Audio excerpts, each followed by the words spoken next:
माझं नाव पूर्वी राजी मेश्राम आहे.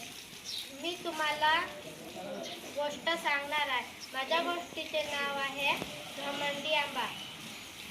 एका गावात एक आंब्याचे झाड होते. त्या झाडाला एक आंबा लागून होता. तो माणसासारखा बोलायचा चालायचा.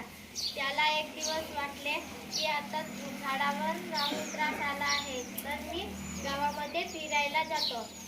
तो फिरत फिरत जात होता. त्याला एक मुलगा दिसला. तो मुलगा म्हणाला, तू छान आहेस, मी तुला खाणार. आंबा म्हणाला, मला तू खाऊ शकणार नाही, मी जादुई आंबा आहे. असा म्हणून तो जोरात धावू लागला. मुलगा पण त्याच्या मागे धावू लागला. जाता जाता एक बाई म्हणाली, मी या आंब्याला खाणार. पण आंबा म्हणाला, तू मला खाऊ शकणार नाही, मी जादुई आंबा आहे. असा म्हणून तो जोरात धावू लागला.